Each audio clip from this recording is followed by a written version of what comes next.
good evening and welcome. Well, it's evening here, but for our guest, it's the morning, and we'll all get jealous of her in a minute when I introduce her to everybody.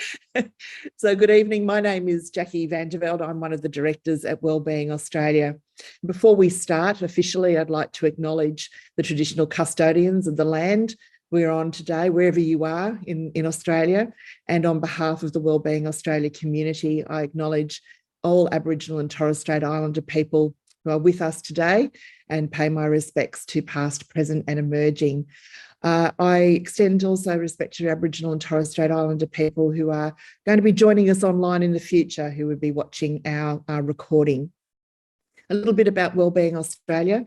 We're a not-for-profit, we're membership-based and we're community-based. We're Australia-focused, and we've got a diverse community in our membership.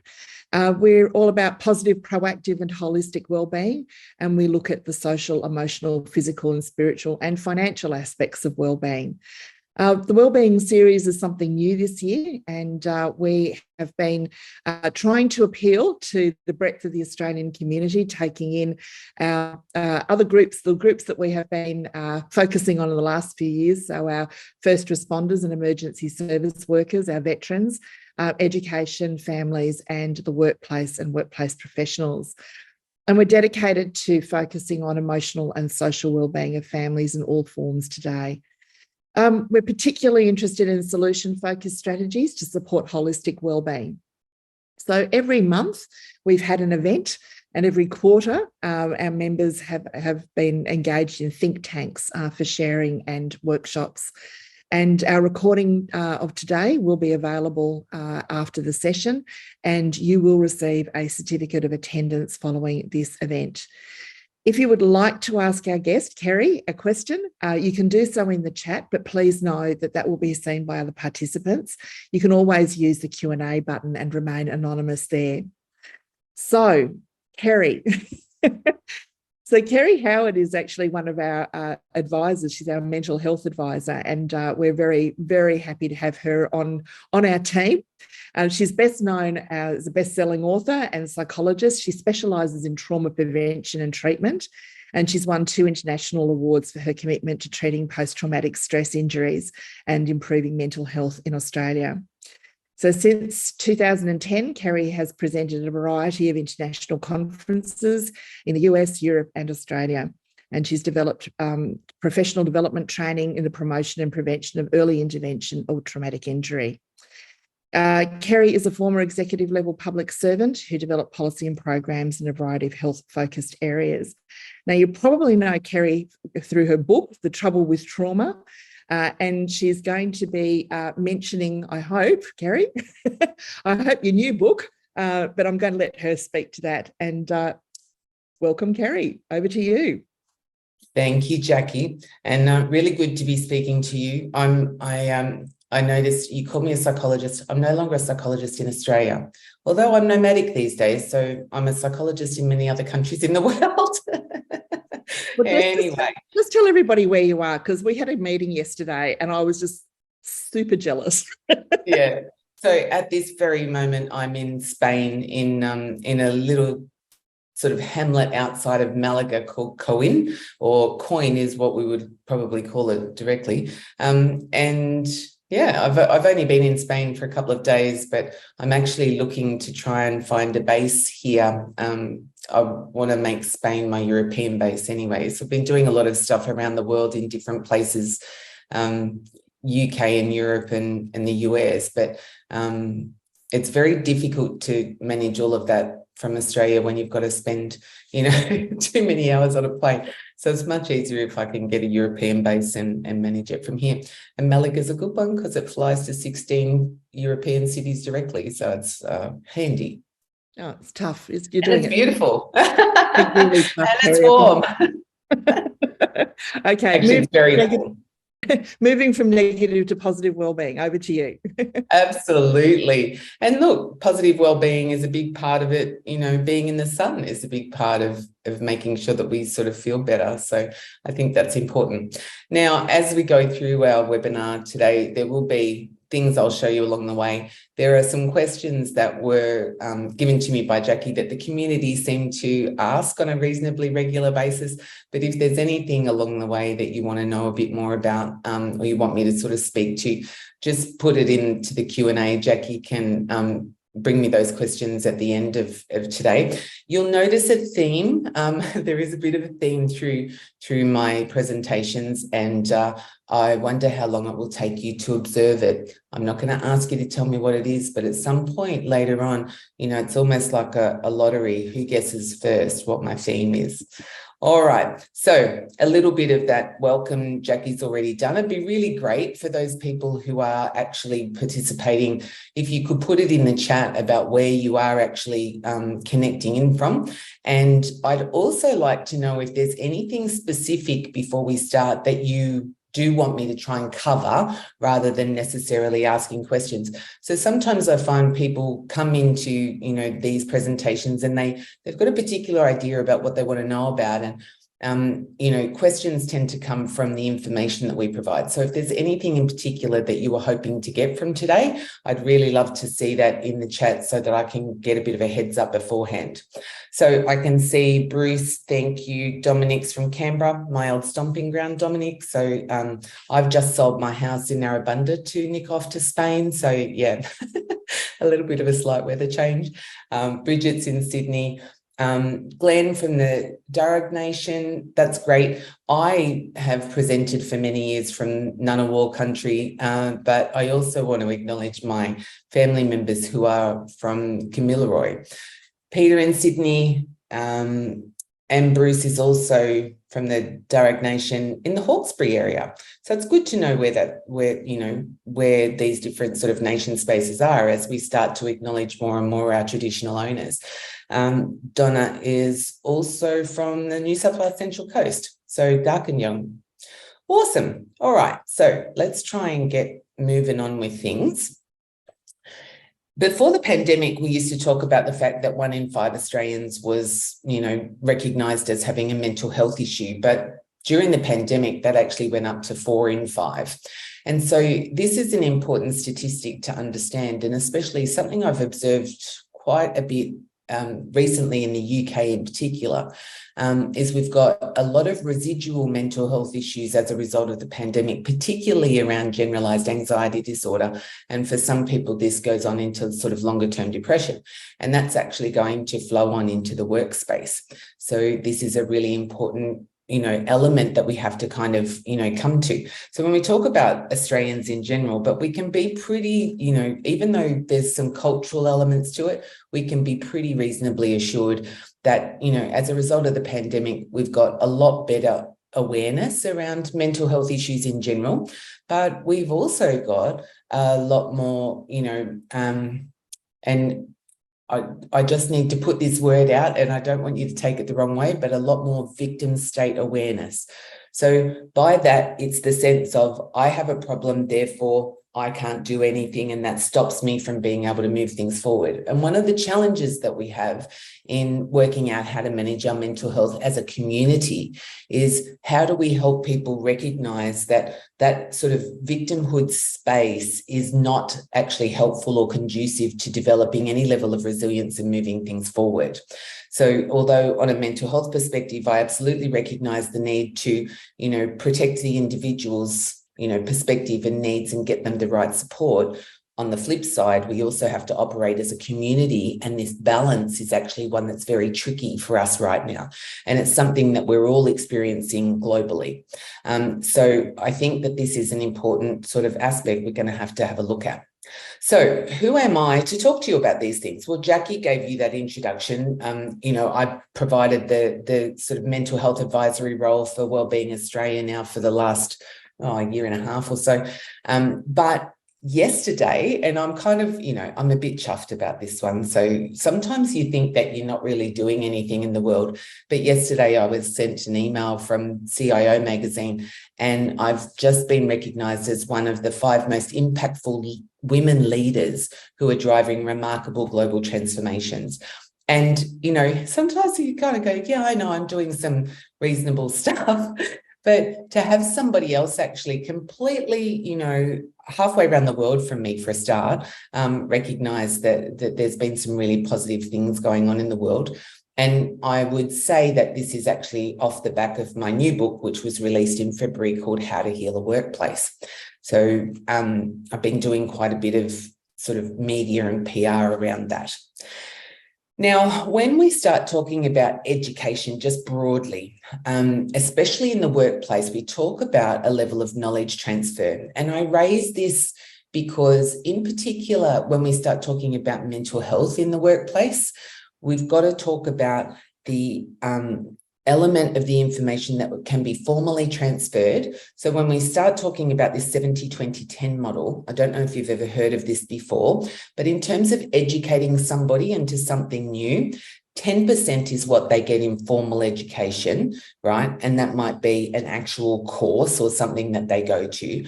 20% is about then, policies and support elements that they actually get put into the actual foundations of the work environment, whether that's HR policies or those sorts of things that support the embracing of, that knowledge and information. But 70% of the knowledge transfer is actually from the modeling of what it is that we're taught in the work environment. Now, why is that really important? Because that actually means that rather than just sending somebody off onto a mental health first aid course for a day and expecting that means that they're going to imbibe and embody mental health awareness for, the next 20 years, okay, because it just doesn't work that way. I don't know if anybody's ever tried to do a 12-week kind of intensive in the gym where you're trying to do this massive transformation thing. We don't expect that we're going to be able to be fit and lift weights just by attending one session at the gym. And yet somehow from a mental health perspective, we think that if we attend a mental health first aid course, and nothing wrong with mental health first aid, it's a good starting point, but we have to kind of provide that immersion and repetition of the information that they're provided in any kind of formal training environment by imbibing it, embodying it, and mentoring it within the workplace. And this is the area that I think we're really struggling at the moment. And this is not just an Australian problem, it's a global problem. So, we've got to try and improve the way that we do that. So let's talk about who's responsible. And this is a question that comes up quite a bit, actually, because as we've gone through all of these changes, there's quite a lot of information that comes through about the people who's responsible for mental health in the workplace. Is it an individual that's responsible for their own mental health? Is it the employer that has these obligations? And in reality, it's both. But what we have to actually recognize is that we've got employer responsibility for psychological injury. And so this is part of where we have to then be able to meet this challenge, because we've got lots of, places in Australia, different states have enacted law that means that under, their safe work obligations, they have responsibility for ensuring that they prevent psychological injury. Now, there's an element of this that means there's two points to that, right? One is the recognition of mental health issues that an employee might bring to the workplace that are completely unrelated to the work itself, and that we need to make some adjustments to how that's impacting this person's life and, how that might affect their work-life balance. And on the flip side, we have to look at, are there things in the work environment that may actually be making a person more susceptible to developing a psychological injury that's actually driven by the impact of what's going on in the workplace. So there are these two components, and we have to work out how to balance them properly. So one of the first things that we need to have a look at is, the flexible work stuff. And the pandemic really helped us to change this, but a lot of workplaces are complaining post-pandemic that, people don't necessarily want to come back into the work environment. And there has to come a point where there's a little bit of balance. One of the things that I think we learned through the pandemic is that some people started to recognize that, they're more productive when they're working from home. Well, that's the perception that they have. Now, for some personality types, that will be true. but it's actually quite important that we strike a balance around, where we need to have people coming in and collaborating together, because we do get very different work outcomes when we are actually in the same space. I did some work with a startup, and sorry, this desk is actually very flimsy, so if I knock it with my knee, your whole thing shakes. So I'll try not to make you motion sick. One of the things I recently did with a startup was did a bit of a review about things that they'd sort of gone through. They've got a lot of tech staff who'd operated, remotely, and they had not ever actually been in the same room.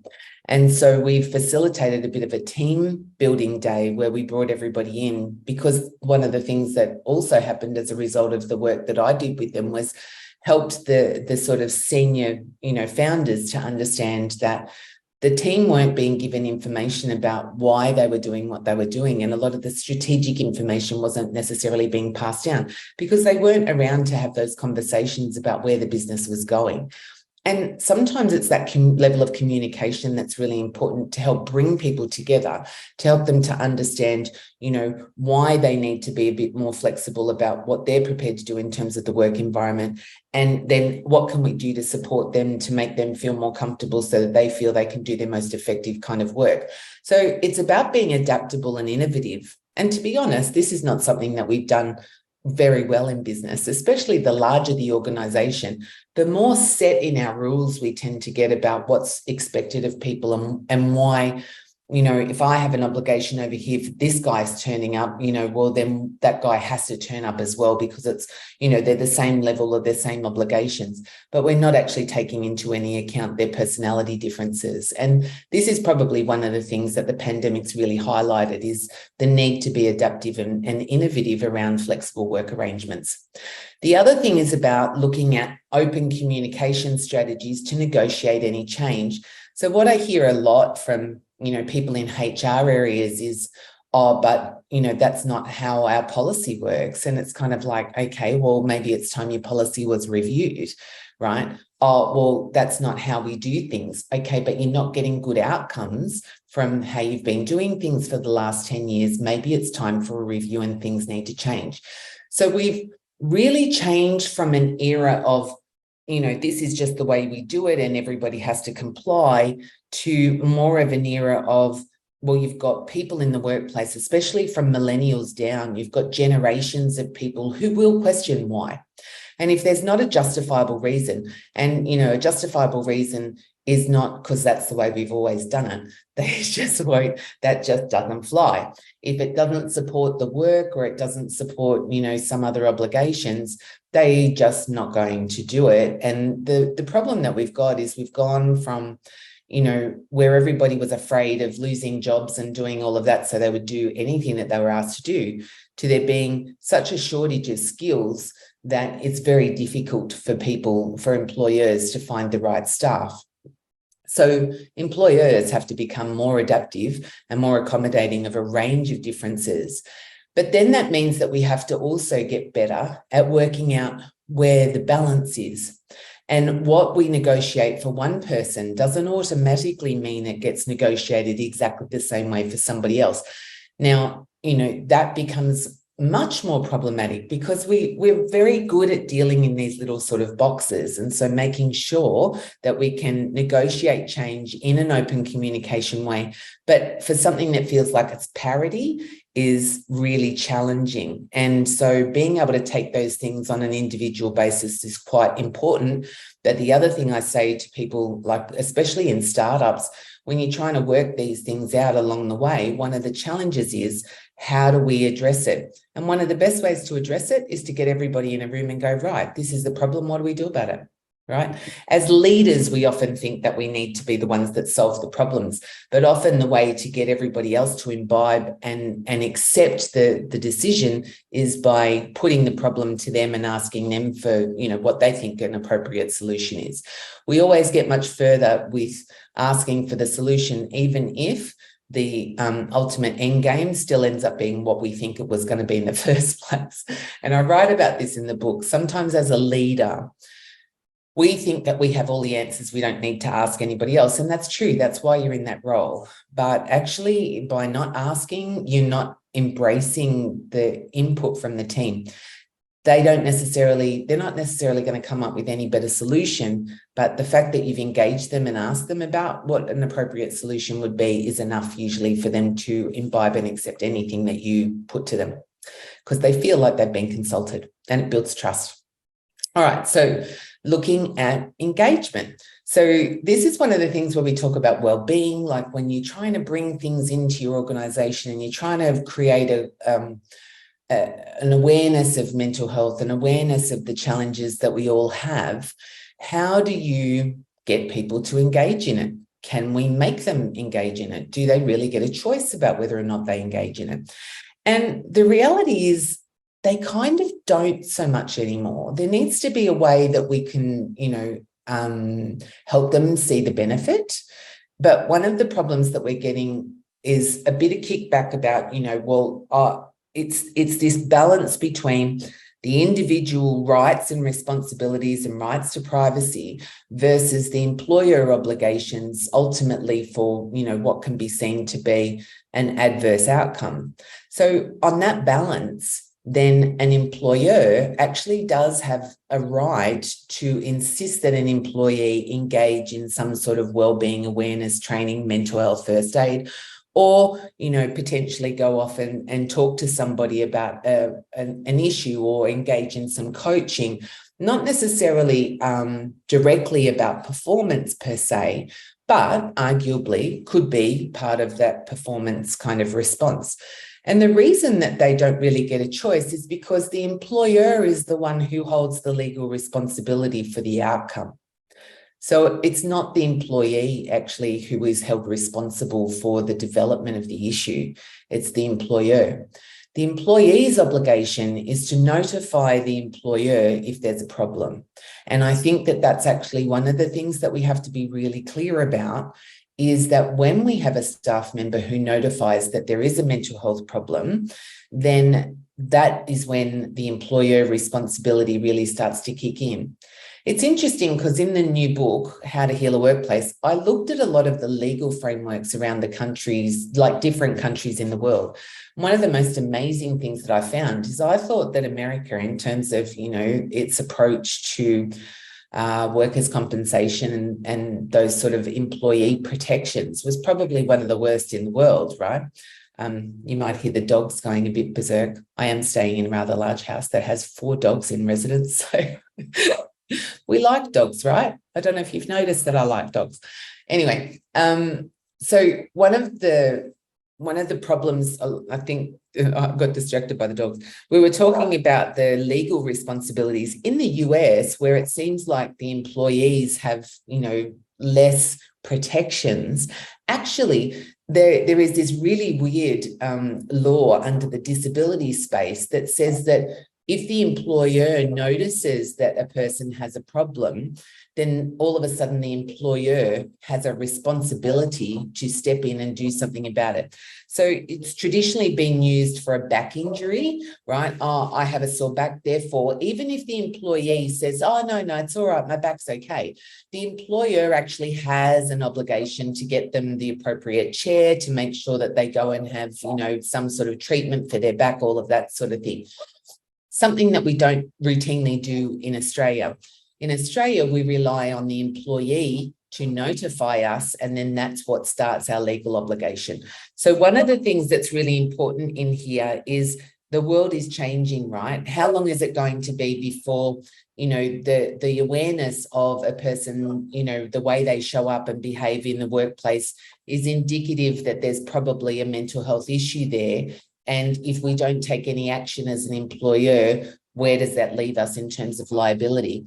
I think it's getting more and more challenging along the way, because we are going to have to take a little bit more responsibility and awareness around that.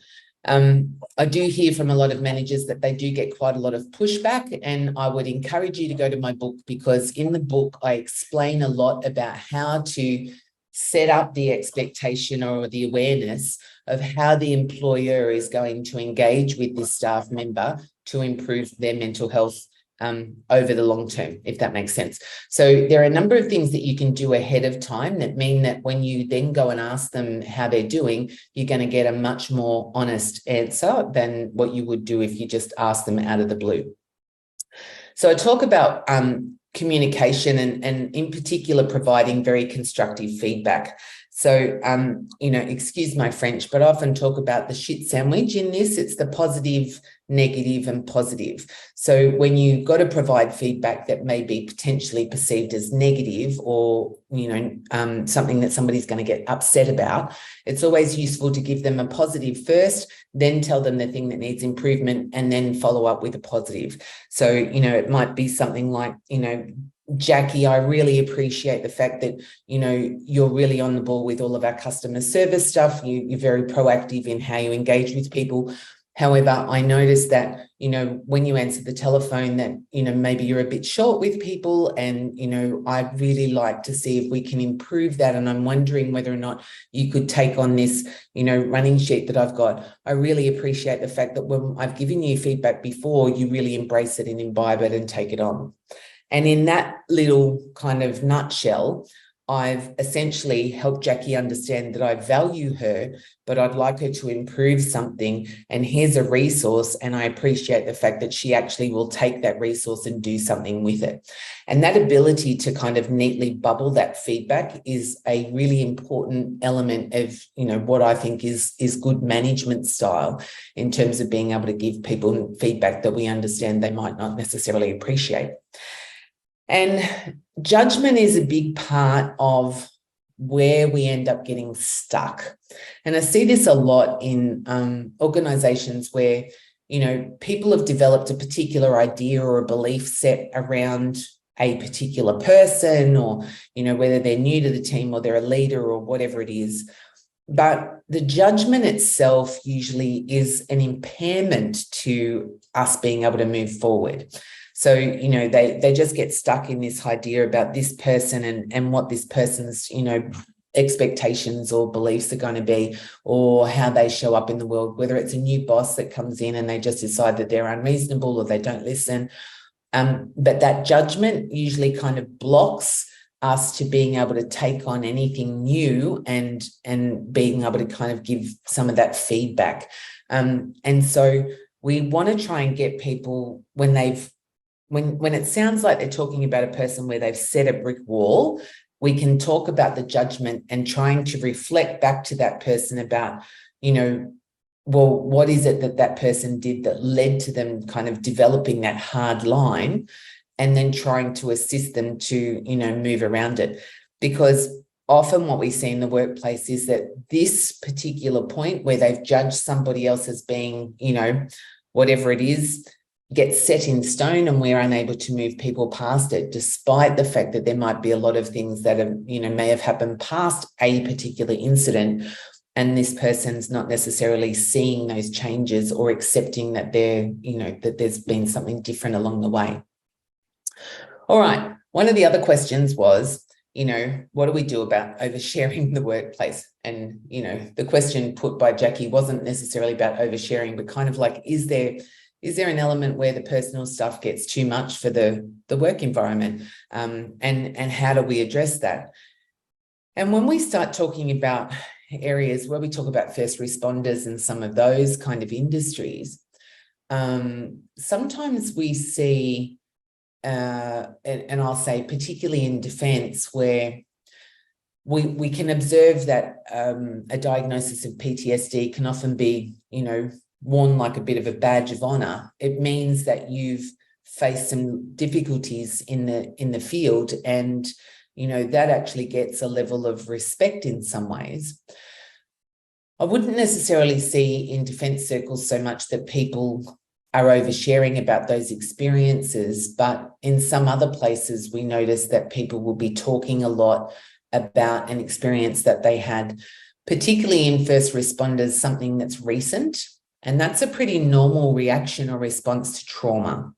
And so the first thing I need you to kind of be aware of as leaders is there oversharing going on because of a recent incident? Because if it's recent, and what I mean by recent is within the last 72 hours in particular, then you're going to find that there may be some people who will talk too much or oversharing about it, which is not necessarily too much, because it depends on the person. Some people, just process better that way. And sometimes there's not enough. So when we had the bushfires, when we had Black Summer, I was sharing with people about the need to walk and talk to help process the trauma. But I was also giving people some information about observing in others. Are they talking too much or too little? Because both indicate a level of trauma. So in the oversharing space, it's like, is it something that's recent? The other thing that we find that happens in the oversharing sort of space is some of that comes from our own judgment about whether or not we think it's appropriate to share like that in the work environment, because what we're doing is we're judging the other person based on the fact that, would we or wouldn't we share such information? So we just have to be a little bit mindful of that, again, that judgment of how another person might do it differently.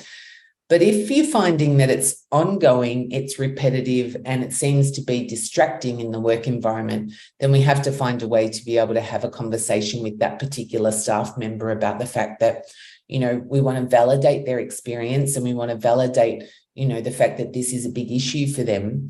But what we've noticed is that, it's being repeated to multiple people in the workplace, and that's not necessarily, indicating any form of, moving forward. And perhaps that person may benefit from seeing somebody through the EAP or something, so that we can kind of like not have that second level of sort of traumatization happening in the workplace.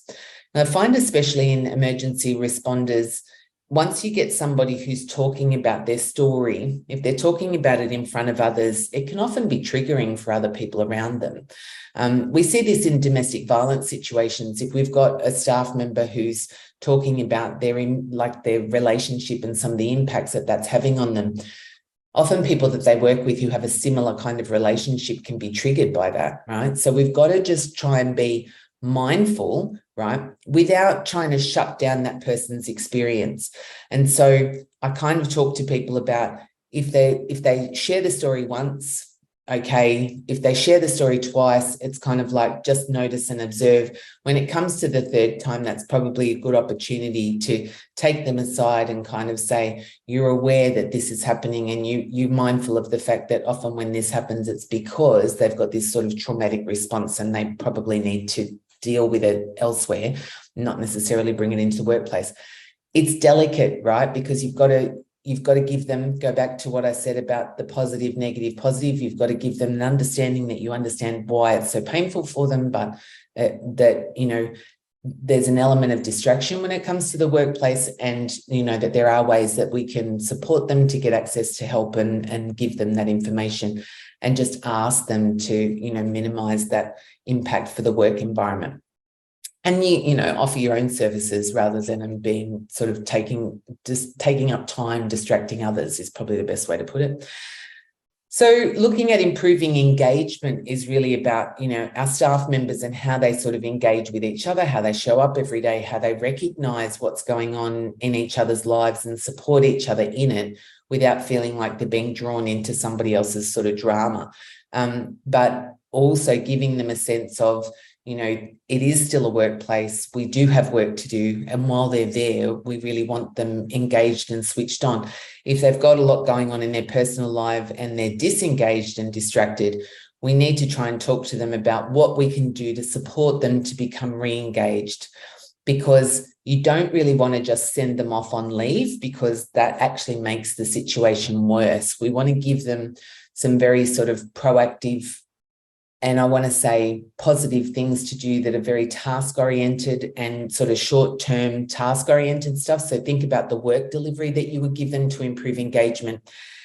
It might feel like micromanagement in the short term, but it's not. It's actually about giving them just smaller projects or smaller elements of projects so that they can kind of, have small deliverables and feel like they're still delivering appropriately. So making sure that we support the vulnerable. We talk about developing mental health literacy in managers. That's what this kind of education is about. It's about being more aware of, what indicates mental health issues, and then how we support those people.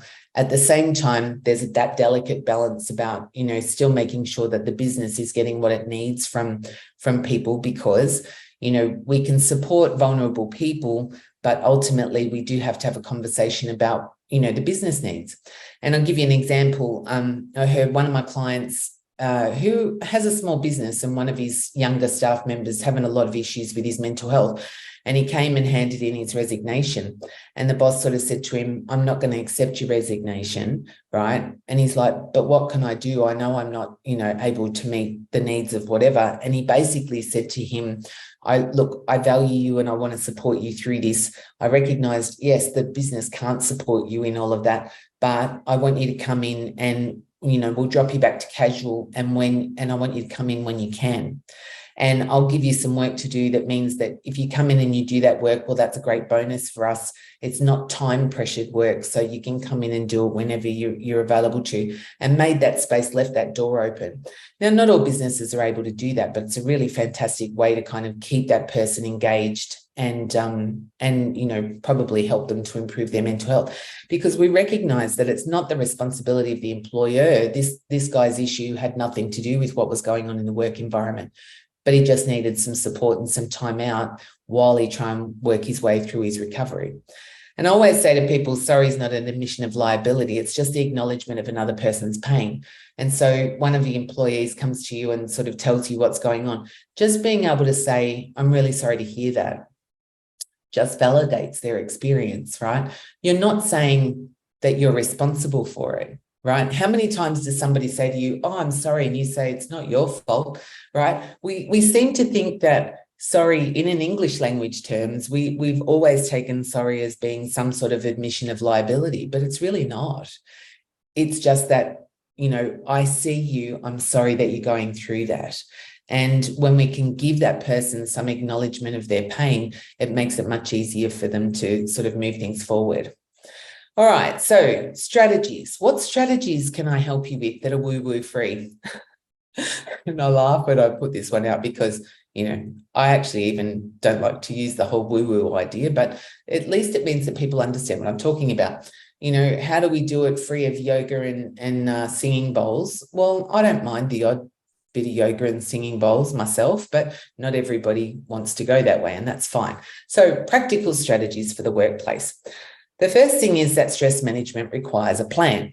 I think that's the one thing about business that I think is the ultimate ostrich moment, is when we recognize that everybody's under stress, that there's a lot of pressure, and we just put head down and bum up and hope like hell that we can just get through it before people fall over.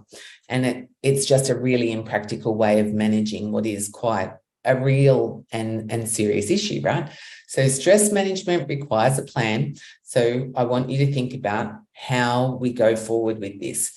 And the first thing to do is actually connect with your people and do that, what I call the internal pulse check. Just checking in on how people are really doing.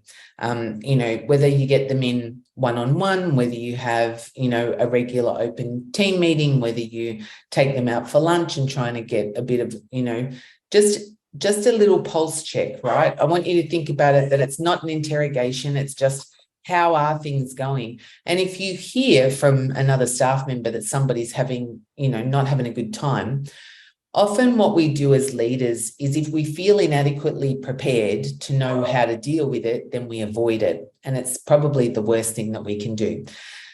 Sometimes the best thing that you can do is pull that person in and tell them, that you had heard that they were having a hard time.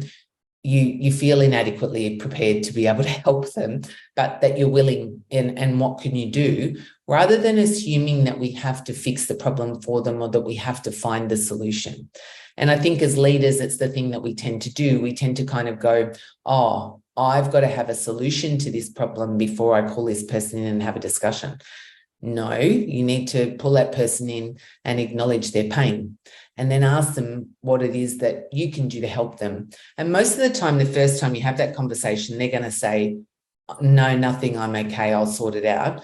At which point, that's just your opportunity to say, okay, well, maybe you're not sure now, but maybe you'll think of something later on, and please just let me know. I'm here to help any way I can.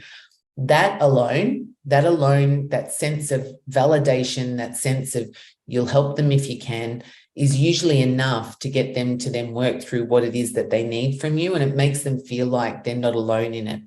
What tends to happen is when we don't acknowledge that we're aware that they're, having a hard time or struggling, and we don't, we don't approach it because we don't have the answer. Often what happens is they feel like, we don't care, or we, not interested in them. And then, they tend to then turn that focus on to being invalidated in the workplace. So it's a little bit tricky, but that internal pulse check is really important. The other thing I would encourage you to do as leaders, but also encourage your people to do, one of the problems that we see a lot, and we see this particularly in emergency services areas I see, is people are not connecting into their body. We work on a level of, we just have to do things, get things done. So we kind of switch the brain off and disconnect from what we're feeling. And we do that in order to get through very difficult situations. It's a level of dissociation. But we can't fix, or we can't change what we can't feel. So I see this a lot, where a lot of people who've been in those sort of ongoing exposed environments will talk about the fact that they don't know what they're feeling. They don't really feel anything. They're not noticing anything. And most of the time it's because they don't know how to connect to their body anymore. And that's a big part of why, when we talk about things like, yoga and stuff, as much as it feels like woo-woo, there is a lot of research that shows trauma-informed yoga actually helps, because what yoga does is actually helps to get you back in touch with your body. Any form of sort of focusing in on the body and really spending time connecting with it, rather than what we tend to do in our cognitive thinking space, or, we stay up in our thinking mind. We're not in touch with how our body's feeling. And you'll notice that at any point, anybody who's ever had an injury and been able to kind of, switch off how it really feels, you get that sense of feeling disconnected from your own body. And, that's very common because it's the only way our brain can deal with the pain. But in reverse, the only way that we can actually resolve it or make it better is to first get in touch with connecting with our body. In The Trouble with Trauma, which was the book that Jackie talked about that I wrote, I published that in November 2020, sort of after the first lot of lockdowns, the pandemic. I talk a lot about all of the different ways that you can do things like dance, that help you to get in touch with your body. Meditation, Tai Chi, all of these different things that actually help you to feel what's really going on in your body, rather than keeping separate. And then when it comes down to needing to do things in the work environment where we have to take people through challenging things, it's the awareness of that there's a problem in the process, not the person. So trying to kind of bring issues back to, okay, there's a problem. If this person's not turning up to work and not delivering, there's a problem in the process of delivery, because, maybe about that person's availability, rather than turning around and telling them that they're, hopeless because they're not turning up all the time. So it's trying to give that feedback focused on what the outcome is that you're not able to achieve because of this person's inability to show up, right? So we're trying to focus on the process, not focus on the person's failure to meet in with that. It goes down a lot easier when we kind of put things in that format or context.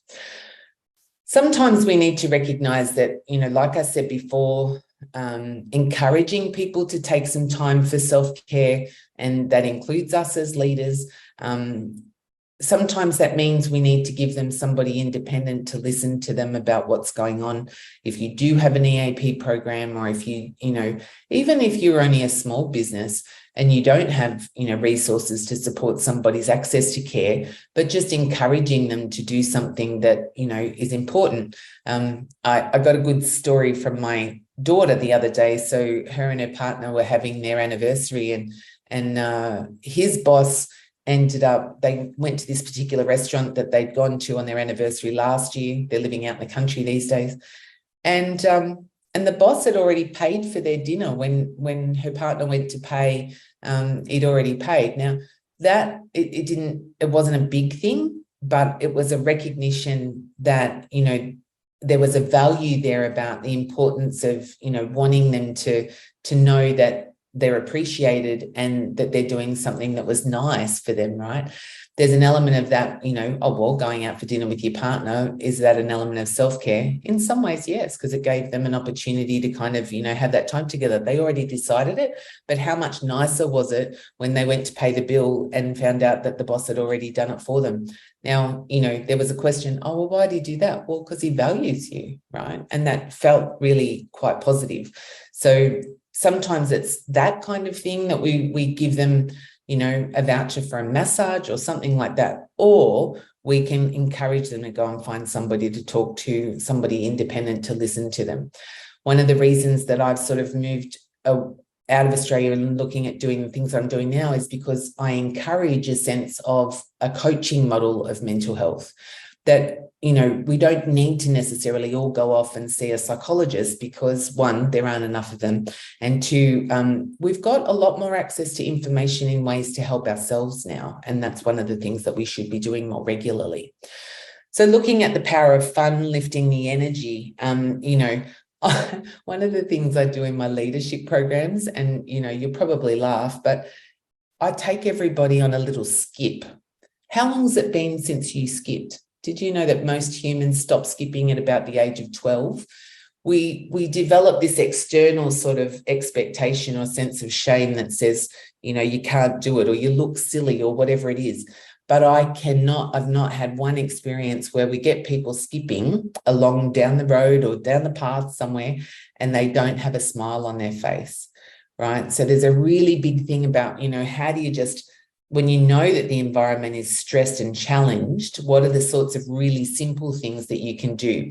I guarantee you, if you turn around and take your team out, say, right, everybody down tools, we're just going to go outside for a minute and we're going to go around the block skipping, you're going to bring in a whole different team. And trust me, it really sort of breaks a lot of that stuff that's going on and breaks that stress model.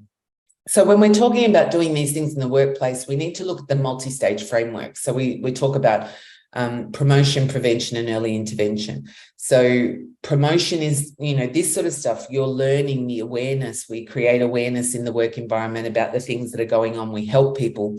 Then we put in prevention activities that we're talking to people about early, like, you know, we know when somebody's had a relationship breakdown, that's going to cause them some issues personally, that's going to affect their work, right? So don't ignore it. Don't pretend it didn't happen, right? Because it's not going to help you. And then ultimately, when we talk about early intervention, in a psychological setting, early intervention is actually 4 weeks post-injury, right? It's too late. It actually doesn't work. So early intervention is when a psychologist will diagnose a problem. That's when PTSD will be diagnosed. But I tell you, if you actually intervened within that first kind of, especially that first 20, well, ideally 4 to 6 hours post-injury, but within that 72 hours or at most 3 weeks, you're able to really change the way that we, you know, our brain consolidates that memory and sets up that sense of, you know, post-traumatic stress.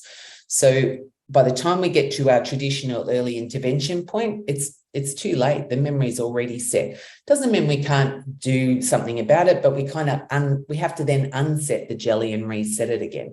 And it just takes longer. It's much easier if we can do it earlier. So when people have injuries in the workplace, when we talk about recovery at work, there are 3 keys. One's the awareness that this is a very normal kind of, you know, thing to happen for people. The validation that it's okay in this space, that we want to kind of help you to recover, and then giving them a sense of purpose for turning up at work. And a big part of that is you might need to put them into a different work area for a while. You know, if they're having a particular problem with a certain person, you know, until you can mediate between those people to a better outcome or provide training to those people in that area to help them adapt to this person's mental health needs, whatever it is, a sense of purpose is still necessary for that person to feel like they can recover, and keeping them recovering at work is really important. So this is the framework for managing our emotional responses. And I don't have detailed time to take you into all of this, but this is about the self-management system. In the Trouble with Trauma, I break this down and more in an individual level, but in How to Heal a Workplace, I actually break it down even further as to how we put it in place with teams. And it's actually helping the individual members to understand themselves and then understand each other and how they show up in that emotional interaction that goes on in the workplace. So we can talk about personality elements in terms of understanding that from a workplace dynamics leadership part. But when we talk about the self-management system, we're actually talking about then the experiences that person has gone through that leads to their emotional reactivity and responsiveness, and then being able to recognize that in the workplace so that we can help each other when we recognize that there's been an emotional trigger or response. And it really does help a lot of people, both on an individual level, but helps teams to operate much more effectively. So it's one of those things that I developed and I provide training in. So building resilience in your teams is really important. And I often talk about building mental muscles. So go back to what I said about being in the gym for your 12-week program. You don't go in for one session and expect that you're going to be fit for the rest of your life, right? Building resilience and building that sort of mental awareness is something that we need to work on a regular basis. It's as important as our physical health. And so it's one of those things that I do with small teams as well, is help people to kind of, build their way through coaching in their team environment. Okay, so I can see that there's a few things in the chat. There's one in the Q&A. So I'm just going to pause here for a second. We've only got a few more minutes and I know people have got to go. And if there's any questions specifically that you haven't got around to doing yet, but I'd like to hear from everybody. One thing that I've just sort of given you that you found helpful. And I'll have a look at the chat and see if there's anything in particular. So while they're warming up, we've got a couple of questions. One was came through to me on the text actually. So thank you who sent that to me. How effective are EAP services? My honest opinion, really poor. Yeah. And the reason that they're really poor is because what we tend to do is we often, especially larger organizations, we contract them out to a third party. That third party usually they won the contract by providing it at a very low cost. And what tends to happen is they'll bring in graduates and they'll put graduates in on a rotational basis. And what we find is, and I noticed this in Canberra in particular, is that, a lot of the government departments will refer off to a third party, but that third party is having difficulty being able to get people in at all. And I often find that from an EAP perspective, check in with the staff member about if they found it valuable. Most of what I tend to see is that a lot of leaders will just refer a staff member off to the EAP and almost wash their hands of it. Oh, okay, I've done my bit. But, if that's not providing any useful, helpful sort of input, then, it's a complete waste of everybody's time and it's not going to give you the outcome that you were hoping for. So you might find that actually being able to, looking at that person's situation, if it's a personal situation, it's often better handled, on a one-on-one basis with some support. If you can't get them access to somebody who's effective in the EAP, perhaps some coaching or something along the lines of whatever the issue is, whether that's a relationship coach or some, support, if their relationship's affecting their performance, or, if it's a financial issue, getting them some support with a financial counsellor. Like sometimes it's thinking outside the box and also giving that individual support to work through a process of working out what the best solution for themselves might be without their feeling like almost that there's no wrong door. It doesn't matter what they want to try if you can support them. The challenge that we have is in big organizations in particular, we're just so set in our ways that, but we've got this thing with the EAP, that's the door out of here, and then that's the end of our obligation. That it's a bit like the Titanic. It's a bit hard to turn. I would agree. I certainly agree with that from what I've observed too. Hmm. So next, so in other words, do your homework, folks. I think that's the And also check one. in. I think be prepared to say to your people that you don't have the answer and that this is one option and they might like to try it. But check in on them about, whether or not that was the solution that they needed, right? Yeah. And I get it's time consuming. So a lot of the feedback I get from leaders is kind of like, but people, and I've got work to do, and time. But really, your job as leader is more than 50% about the people management. Once you step up into that leadership role, really, you have to acknowledge that you're not there because you're the technical expert, or maybe that's how come you got there. But in reality, you've now become the people expert and you need to build your people skills. And Yep. yeah, it's a really important element to it. And I think if I could just help, there's a big difference I find between management and leadership. Leaders will recognize that their role is there to support and help their people. Managers just kind of want to get the job done and don't really want to get involved in any of the personal, crapola, as they like to think of it.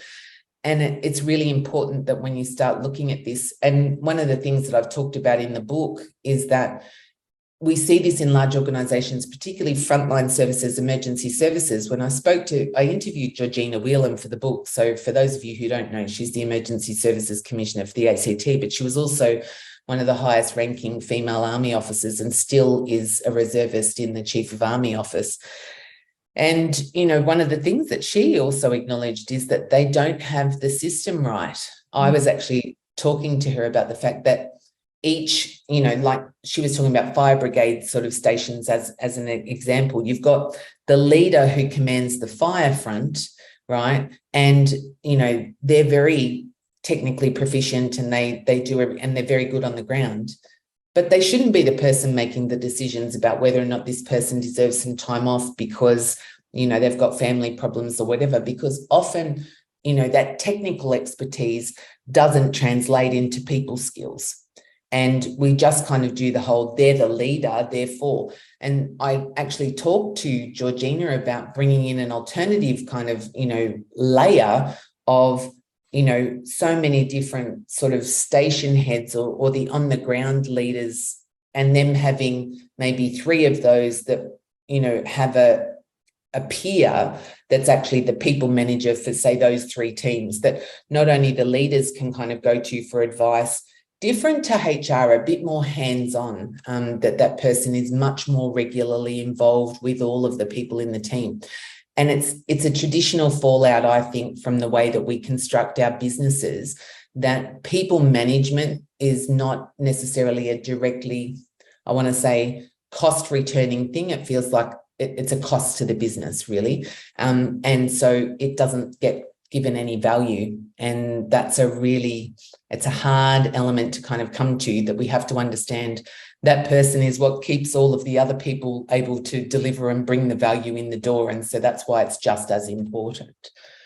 No, great answer. Thank you. So now we've got one. How do we balance multiple solutions across a larger organisation without a perceived or real bias? And, that's a tricky one, but in the book, I talk about the importance of being able to open up some of the policies and procedures for review, right? And, one of the examples that I kind of come back to many years ago, like probably 20, when my children were young, and I remember having a conversation with a young woman in my team, and I was the team leader. She was complaining about the fact that the people with young children and children at school age, well, they always got access to school holidays, and they always got, Christmas, and they always got, and one of the things that I try to take those opportunities for is to try and point out that although that feels like a very individual approach, that, this young woman at some point in her future career, we would think, was going to go through a similar kind of point in her life where she would be appreciative of the fact that she was able to support her family, her young family, because the people in her work environment at that point that weren't in that same situation were kind of, contributing to that workspace so that she was able to take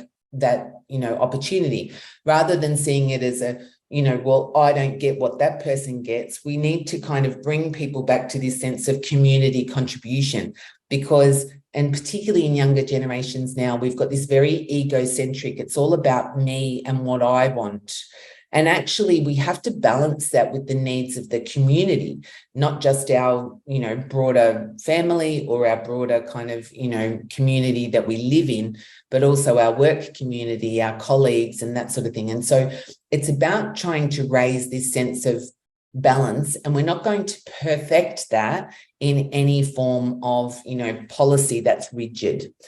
And often I find that when you've got somebody who's complaining, right? So somebody gets access to, I don't know what, extra supports, they don't have to come into the office, whatever it is.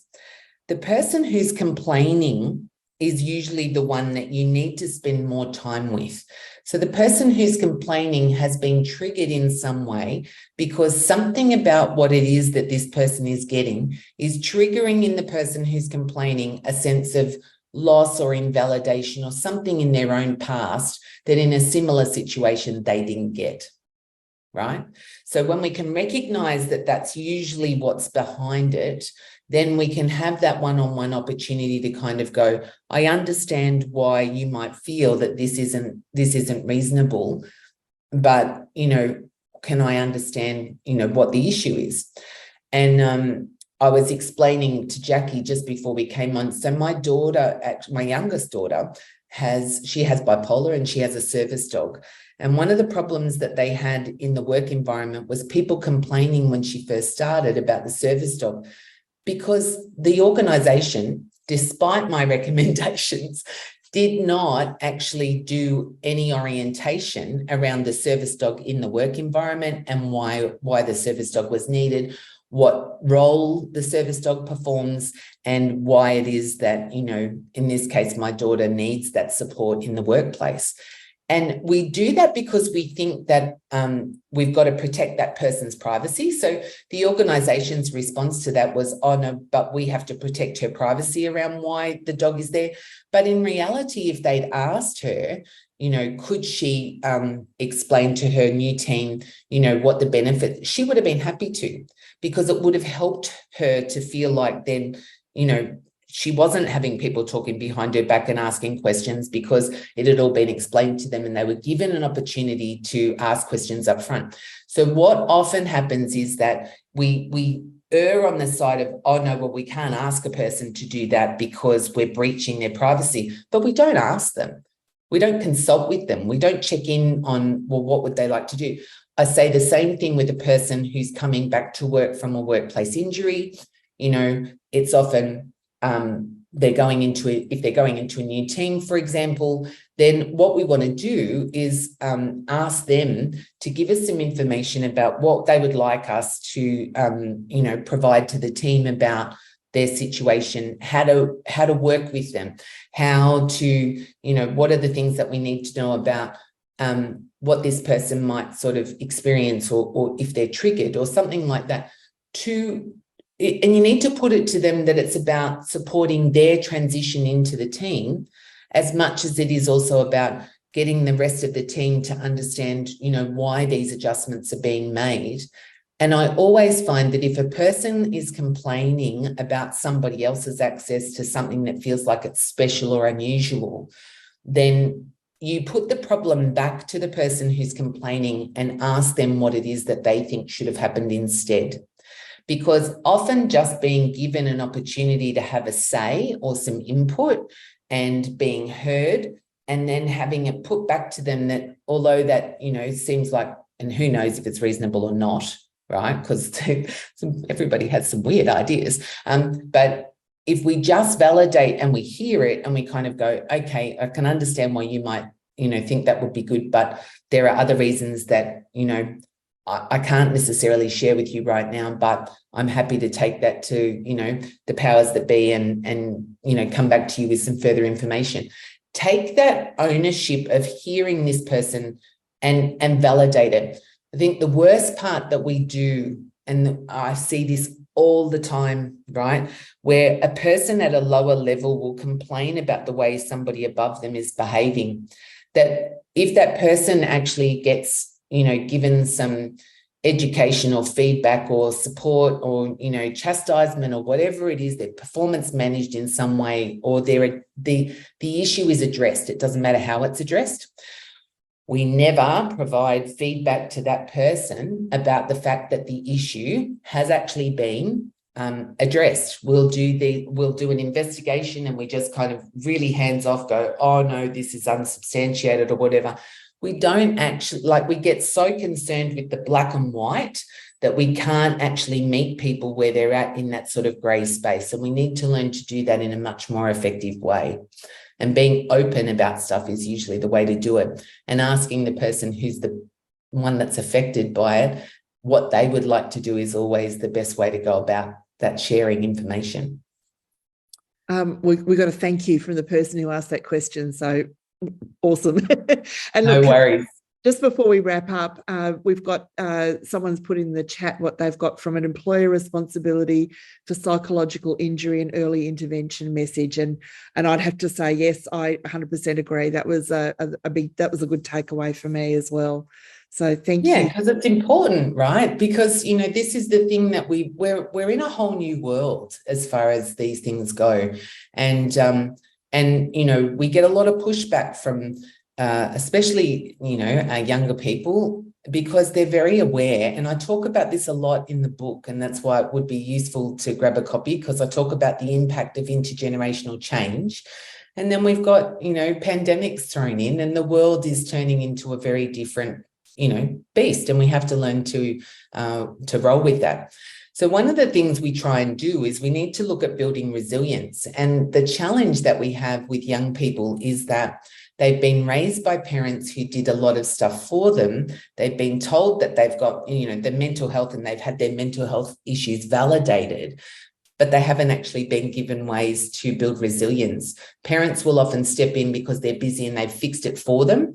And so what we get is a lot of people who will raise issues kind of going, I'm triggered, this is a problem for me, this person did, and I've got the problem, right? But we don't kind of go back to them and say, so what can you do tomorrow? And I'll use anxiety as a classic example. I see it a lot where people will kind of go, no, I'm anxious, I can't do it. And it's like, that's the end of the line, right? I'm not going to do anything else because I'm too anxious. And you have to just recognize that I'm anxious and leave me alone. And so my feedback on that is always for a leader to approach that person and say, okay, take a few minutes, have a relax, but come back to them 15 minutes later, and once they've calmed down, and kind of go, I recognize that your anxiety is kind of, up, and it's causing a bit of a challenge for you in this particular circumstance. So how can I help? What can I do for you today that means that tomorrow, when you need to face that same issue, that maybe you can approach it and be less anxious about it, and that will help them to build a way to move themselves forward. And what it does is actually embraces them in that problem-solving mode about how to move themselves forward. Because one of the biggest issues that we have is that as a society, and as leaders in this society, we've always coming at it, I've got to have the answer to the problem before I even tackle it. And actually you don't. It's okay to sit there with that person and go, this is really outside of my area of expertise, and I'm not sure what to do, but I'm a willing learner. I want to sort of be with you in it and help you to kind of work a way through it. And I recognize that it's a real thing, but I also want to support you to be able to move past it and get more comfortable with being able to do things.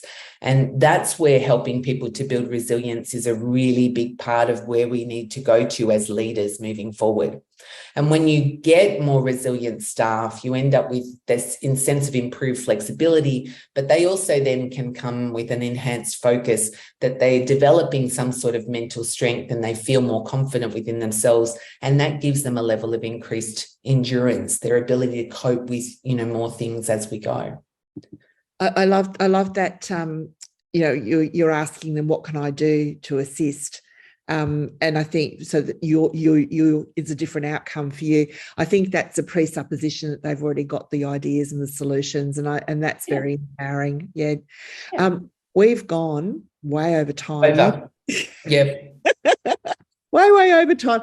So someone's picked up on the theme. It's the puppies. So yes, thank you. It was awesome. So just maybe a couple of quick takeaways to wrap up. Yep. The last little thing, so when I'm working with organisations, one of the things Black Dog did was brought out this report on modern work, and they talked about 5 keys for business. The first one was to train your leaders, and that's about how to manage people, and that's this sort of stuff. Empowering your people through your HR policies and processes. So I talk about all of these things in the book, right? Intervening early is about prevention, so that we don't wait for the problem to arise. We start to recognise that there's an amber light over here and I better do something before it all turns red.